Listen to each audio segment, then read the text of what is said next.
Nosso tema de mensagens nesse mês, Sal e Luz.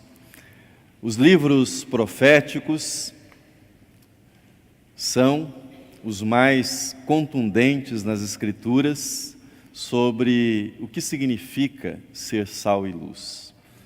São os mais fortes a respeito desse tema, ser sal e luz.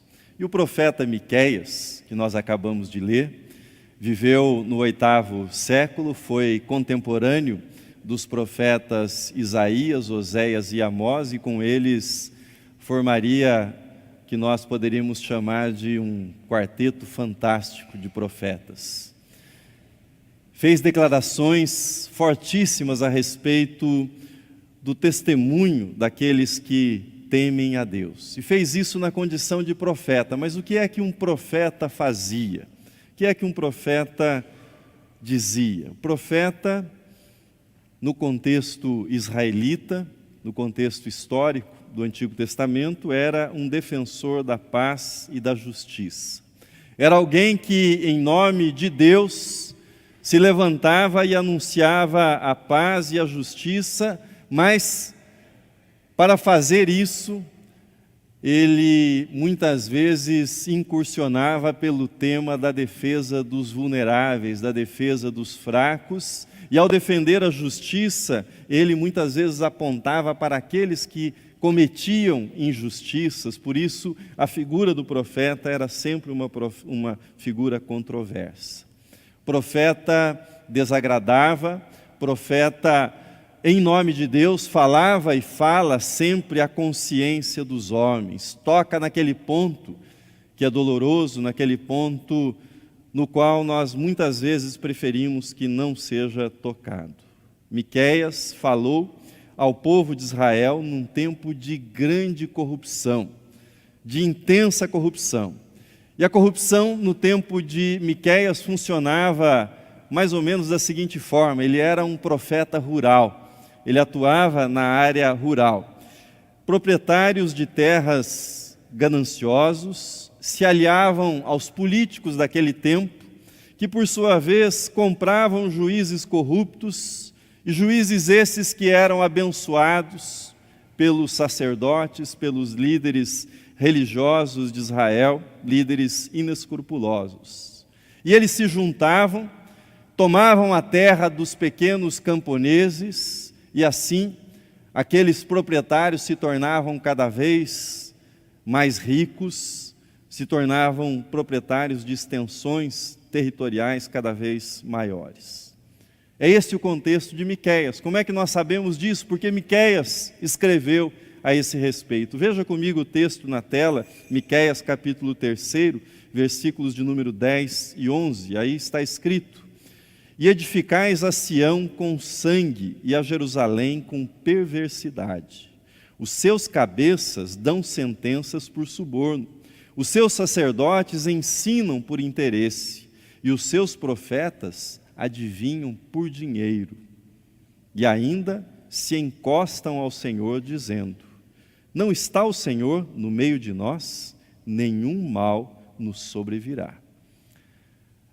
Distanciados no tempo, essa palavra não parece ser uma palavra tão contundente. Agora imagine o sacerdote, imagine o profeta, imagine o juiz, imagine o fazendeiro que ouvia Miqueias dizer isso, que ouvia a palavra do profeta. Pode parecer contraditório, pelo menos num primeiro momento, é que aquela sociedade israelita profundamente injusta, cheia de violência, fosse também extremamente religiosa, muito religiosa. Os cultos no templo eram bem frequentados, os sacrifícios eram abundantes. Era uma sociedade muito religiosa. Veja como o profeta, de modo interrogativo, nessa interpelação que Deus faz ao povo de Israel, apresenta esse caráter religioso, essa alma religiosa do povo israelita, que pensava sim em religião, que pensava em se dirigir a Deus e cumprir as suas obrigações diante de Deus. O texto que nós lemos será projetado na tela. diz assim: com que me apresentarei ao Senhor e me inclinarei ante o Deus excelso? Virei perante ele com holocaustos, com bezerros de um ano? Agradar-se-á o Senhor de milhares de carneiros, de 10.000 ribeiros de azeite? Darei o meu primogênito pela minha transgressão, o fruto do meu corpo pelo pecado da minha alma? Há nessa interpelação de quem se coloca diante de Deus uma lógica que é perversa e é descrita por Miqueias no modo equivocado como essas pessoas se dirigiam a Deus. A pergunta, com que me apresentarei ao Senhor, é uma pergunta que revela muito. A preocupação era aquilo que seria levado diante de Deus, chegando ao extremo de se perguntar se Deus aceitaria o sacrifício do primogênito, ou seja, os sacrifícios humanos. A pergunta correta, na perspectiva de Miqueias e de todos os profetas do Antigo Testamento, não era, em primeiro lugar, a pergunta com que, ou seja, o que levarei, quanto levarei à presença do Senhor, mas a pergunta correta deveria ser: como me apresentarei diante do Senhor? Levarei a minha oferta, levarei o meu sacrifício, mas a questão é: como me apresentarei diante de Deus? Não posso levar a minha oferta, não posso levar o meu sacrifício e levar a isso, ou associado a isso, a iniquidade, a corrupção, a injustiça. Em épocas de grande corrupção, violência e injustiça, como esse período em que viveu o profeta Miqueias, é fácil desanimar. É fácil que aquele que teme a Deus fique deprimido diante do quadro geral. Numa época como essa na qual nós vivemos, que tem as suas diferenças, mas tem também semelhanças com o período em que viveu o profeta Miqueias, é natural que nós nos perguntemos: o que é que eu posso fazer? Como é que eu devo viver? Como é que eu posso ser sal e luz? Como é que Deus deseja que eu me comporte? Será que eu devo me desesperar? Será que eu devo me deprimir? Será que eu devo desistir? Será que não faz sentido manter o comportamento ético, o comportamento correto? Como é que eu posso ser sal e luz nesse tempo em que eu vivo? O profeta Miqueias nos dá algumas dicas, algumas pistas interessantes. Ele não nos deixou sem resposta. De um modo muito forte, de um modo contundente, o profeta resumiu, sem que fosse um pregador presbiteriano, em 3 pontos, aquilo que Deus desejava para o povo como testemunho de vida. Quais são esses 3 pontos? Em primeiro lugar, se você quer ser sal e luz, em qualquer época, em qualquer circunstância da sua vida, pratique a justiça. Se você quer ser sal e luz, pratique a justiça. Miqueias não estava inovando. O tema da justiça é um tema que perpassa toda a Escritura. Perpassa, por exemplo, a lei mosaica, Moisés, num esforço de estabelecer relações humanas justas, ele deu detalhes sobre como os seres humanos deveriam tratar uns aos outros. Não nos esqueçamos, por exemplo, que a segunda metade, a segunda tábua dos 10 mandamentos trata exclusivamente de relacionamentos humanos, ou seja, como ser justo no trato com o meu próximo. Também os salmos, a literatura poética trata abundantemente do tema da justiça. Também nós encontramos nos profetas a declaração a respeito da justiça, que na língua hebraica é tzadiká, que significa oferecer ao outro, dar ao outro não a mera retribuição, não no sentido do cálculo, mas proceder, ou seja, agir em relação ao próximo da forma humana, da forma correta. Oferecer ao outro aquilo que ele precisa, ou seja, o tratamento enquanto ser humano. Esse conceito de justiça vai muito além do conceito legal, do conceito legalista, ou seja, a justiça nessa perspectiva é aquilo que foi escrito no próprio código da vida. Fazer aquilo que é certo está no coração humano, nós sabemos aquilo que é certo, nós sabemos aquilo que é errado, e não pode haver paz numa comunidade, não pode haver paz num país se não houver justiça. Se nós não nos tratarmos buscando o melhor para o outro, ou seja, o bem-estar do outro em todas as circunstâncias. Você quer ser sal e luz? A resposta do profeta Miqueias é: pratique a justiça. Haja segundo estiver ao seu alcance para que você trate o seu próximo de modo justo. Mas Miqueias vai além. Não basta ser justo, não basta cumprir as suas obrigações em relação ao seu próximo. Ele diz: ame a misericórdia. Ame a misericórdia. Essa é a segunda coisa que diz o profeta. Misericórdia, de um modo simples, é nada mais do que abrir no nosso coração, abrir no seu coração espaço para a miséria do outro. É trazer a miséria que pertence ao outro para que ela seja abrigada no seu coração. E sem misericórdia não há inclusão, e sem inclusão não há transformação em nenhuma comunidade, em nenhuma sociedade. Sem misericórdia não há pontes, só há muros entre nós, só há obstáculos entre nós. Sem misericórdia, as pessoas perdem a capacidade de sonhar com um mundo melhor, um mundo diferente, com uma sociedade que seja melhor do que esta que nós temos. Uma sociedade sem misericórdia é uma sociedade anestesiada. É uma sociedade na qual as pessoas perambulam como zumbis. É uma sociedade que não sente a dor do outro, que não sente a miséria do outro.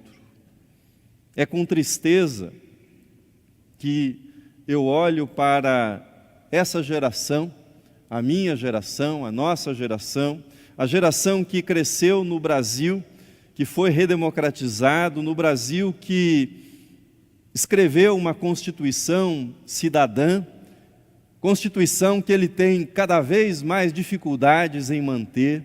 É com muita tristeza que eu olho para esta geração, uma geração da vitória individual e do fracasso coletivo.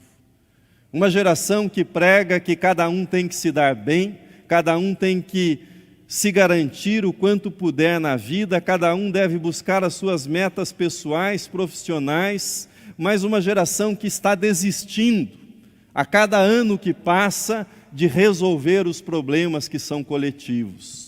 Uma geração que prega soluções individuais para questões que são coletivas e que só encontrarão soluções coletivas. Problemas do bairro, da cidade e do país. Quando nós vivemos numa sociedade e nós abrimos mão da coletividade, quando nós abrimos mão de nos assentarmos e construirmos os nossos acordos coletivos para problemas que são coletivos, não haverá paz para ninguém. Podemos nos fechar, podemos nos trancar, mas haverá sempre lá fora a violência, sempre lá fora a ameaça à vida. Amar a misericórdia é manter no coração espaço para o outro não como ameaça, não como perigo, mas para o outro como um semelhante, o outro feito à imagem e semelhança de Deus.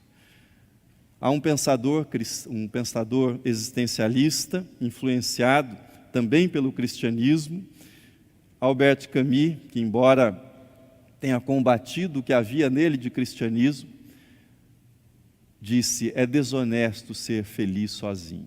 Amar a misericórdia é não ter paz sendo feliz sozinho, é querer trazer os outros para dentro da felicidade que você conhece. Vejam que Miqueias disse: ame a misericórdia. Não se trata apenas de ser misericordioso por obrigação, de cumprir a sua obrigação. É mais do que isso. É mais do que isso. Trata-se de amar a misericórdia, ou seja, é ter alegria em ajudar, é ter alegria em fazer alguma coisa, ainda que seja pequenina, ainda que você não conserte o mundo, que você não resolva os problemas da cidade, mas você sabe que naquele dia, para aquela pessoa, você fez diferença, porque você foi misericordioso, você doou algo de si para aquela outra pessoa. Terceiro, disse Miqueias, se você quer ser sal e luz, seja humilde. O ápice das recomendações aparece nessa última menção, seja humilde. Os comentaristas são unânimes em dizer que esse é o ponto alto dessa passagem. E é fácil de entender isso. Você pode ser misericordioso, mas manter uma determinada distância. Você pode sentir orgulho da sua misericórdia. Você pode ser justo e você pode orgulhar-se disso, você pode se gabar disso, você pode ostentar isso diante do seu vizinho. Mas Miqueias olha para o lado de dentro da vida. E ele diz, se você quer agradar a Deus, você precisa andar em humildade diante de Deus. Não deve haver espaço para orgulho na sua vida. É você diante de Deus. Veja como o pastor presbiteriano Eugene Peterson parafraseou essa passagem, o texto está na projeção. Ele diz assim, mas ele já deixou claro, ou seja, Deus já deixou claro como devemos viver, o que fazer, o que ele procura em homens e mulheres. É muito simples, façam o que é correto e justo ao próximo, sejam compassivos e leais em seu amor e não se levem tão a sério, levem Deus a sério. Essa última parte é a tradução dele para andar com humildade diante de Deus. Não se leve tão a sério, mas leve Deus a sério. O mundo já tem gente chata demais. Não seja mais um deles. Gente que se leva muito a sério é gente chata. Não é humilde. Ser humilde, andar em humildade diante de Deus, significa levar Deus a sério e não se levar a sério. Eu e você somos pecadores, nós falhamos, nós somos marcados por incoerências, por isso nós não podemos nos levar tão a sério. Nós existimos por algumas décadas, depois disso passamos e vamos nos levar a sério. Leve Deus a sério. Deus é eterno, nós somos temporais, Deus é perfeito, nós somos imperfeitos. Andar em humildade diante de Deus é ter consciência da sua pequenez, é ter consciência de quão passageira é a sua vida nesse mundo. A humildade é transformadora. Na África do Sul, vigorou como política de Estado por muitas décadas o apartheid. E todas as coisas terríveis que aquele sistema fez vigorar com a chancela, infelizmente, de muitas igrejas cristãs reformadas, muitas formas de discriminação, uma que se repetia todos os dias em todas as ruas de Pretória, Joanesburgo, era quando numa calçada se encontravam uma pessoa branca e uma pessoa negra, que a pessoa negra saísse da calçada e desse passagem ao branco, e ao passar o branco ela deveria curvar-se levemente. Isso se repetia por todas as ruas daquele país. Certo dia, um homem branco virou numa esquina na qual vinha uma mãe negra levando pela mão o seu filhinho. Essa mãe fez menção de colocar-se fora da calçada para que aquele homem branco passasse. Mas ele se antecipou e pulou fora da calçada, para que eles passassem, e ainda fez uma reverência a eles. O menino ficou inquieto. Mamãe, por que ele fez isso? Por que ele fez isso? Quem era esse menino, ou quem viria a ser esse menino? Ninguém menos que um ganhador do Nobel de Literatura, futuro bispo da Igreja Anglicana, Desmond Tutu. É ele que conta isso numa entrevista. Quando lhe perguntaram, por que você se tornou anglicano? Ele diz, eu vou responder porque eu me tornei cristão, e cristão anglicano. E ele contou essa história. Porque quando ele perguntou para a mãe dele por que aquele homem havia feito aquilo, a mãe respondeu, porque ele é um cristão e um pastor anglicano. E ele não sabia o que era isso, mas ele disse para a mãe: eu quero ser um cristão anglicano, mãe. Humildade. Humildade toca as pessoas. Humildade chega ao coração das pessoas. A humildade muda comunidades. A humildade muda famílias. A humildade muda igrejas. A humildade muda a sua vida. Mas termino pedindo que você olhe para o que disse C.S. Lewis. Ele disse assim: se alguém quer adquirir humildade, creio poder dizer-lhe qual é o primeiro passo? É reconhecer o próprio orgulho.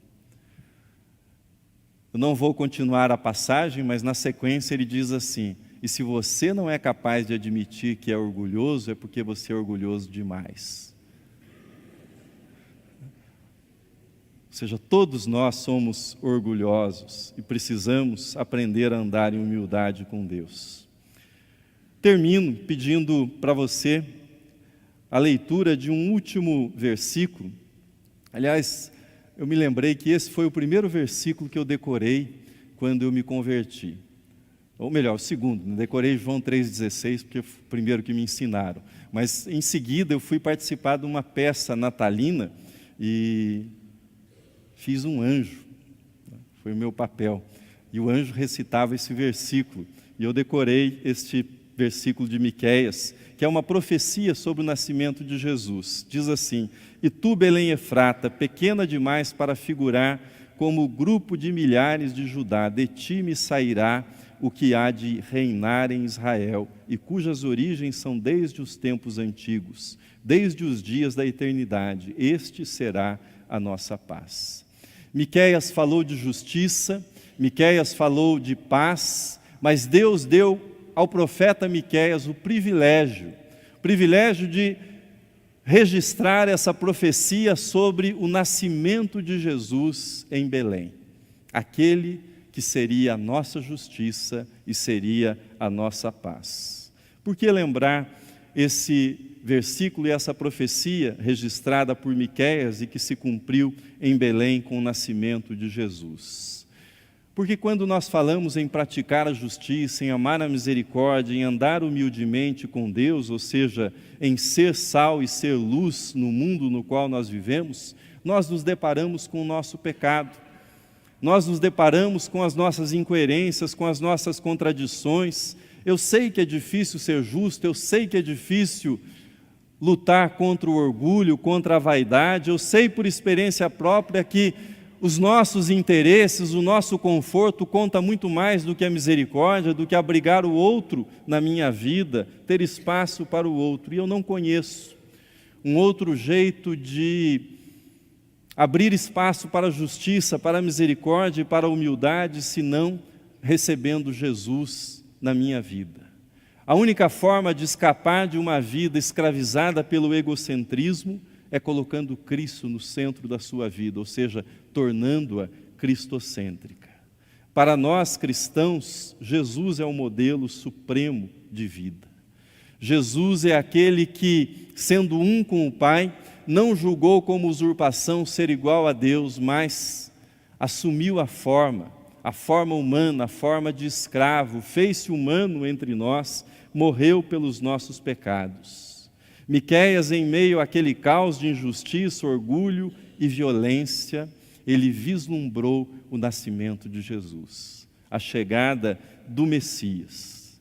Se você quer viver uma vida justa, uma vida compassiva, uma vida humilde, numa sociedade cheia de corrupção, numa sociedade violenta como a nossa sociedade, se você quer esse tipo de vida, você precisa olhar para Jesus. Você precisa de Jesus na sua vida, se você quer esse tipo de vida.